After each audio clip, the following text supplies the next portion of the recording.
after the Arabs massacred the Jews there in 1929. Wow. 67 Jews were killed in a very brutal way that actually pretty much remind us what happened in October 7th. And then the next day, the British took all the Jews and put them on trucks and took them away. And it didn't happen only in Hebron, it happened in many cities in the West Bank, but the massacre in Hebron was the most famous one. And these riots and this massacre actually ended the Jewish presence in West Bank that lasted centuries. Hebron is one of the 4 holy cities for Judaism for thousands of years. And 1929, the Jewish presence in Hebron ended, and my grandmother was one of these children that were expelled from there, and from there they moved to Jerusalem. Incredible. And you know, we talk about displacement, and for centuries the Jewish nation has been displaced. There are some countries in the Middle East where there are no Jewish people, whereas for hundreds of years there were thousands of Jewish people, and now there are none.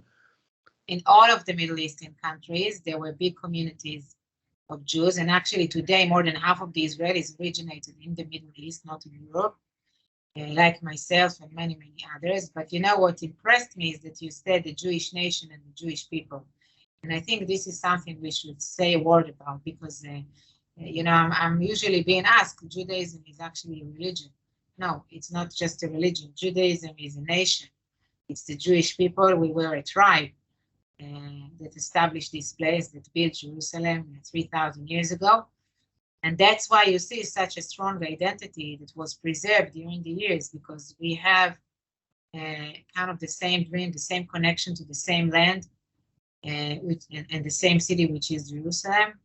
And this is something that it is really difficult for many people to understand, because it's a really long history. It's not just modern history, it's something else. And there is a continuity. Like I'll give you a small example. I live in Israel. I was born and raised in Israel. We have our prayings in the holidays.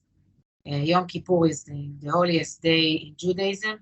And it happened to me that I went to spend Yom Kippur in Arkansas, which is, I don't know, somewhere in the States. Yeah. And I went to the synagogue there, and it was a synagogue from a different stream in Judaism. If you compare it to Christianity, so it's like Protestants and Catholic. Yes. And the prayers were basically the same. And there is no connection. You know, my synagogue is, my congregation is what we call Mizrahi congregation, meaning originated from the Middle East. The congregation in Arkansas was Ashkenazi, originated in Europe. There shouldn't be any connection, but the prayers were the same, the texts were the same, the connection to Jerusalem, to Israel were the same. And I always thrilled again and again and again to see the fact that we actually share the same history as a nation. But the nation has suffered immense persecution for so many centuries. I mean, people will look at the Holocaust as part of modern history, but actually these things, the persecution took place long before the Holocaust. Yes. Look, in the Middle East, by the way, I should tell you, in the Middle East, on the one hand, Jews lived in the Arab states with very good relationship with their Arab neighbors. But on the other hand, even I myself, I learned that there were clashes here and there along the years. Even though they lived in general peace, and you know, they even got to high ranks in governments in these countries, like in Iraq or Morocco. I can tell you that, for example, in the 19th century, there was a plot against Jews in Damascus, which I didn't know about it. My father even didn't know about it. I learned about it only years later. So things, it was not peaceful to live what we call in exile, to live outside of Israel. The connection to Israel never ended, even if we were 2,000 years in exile.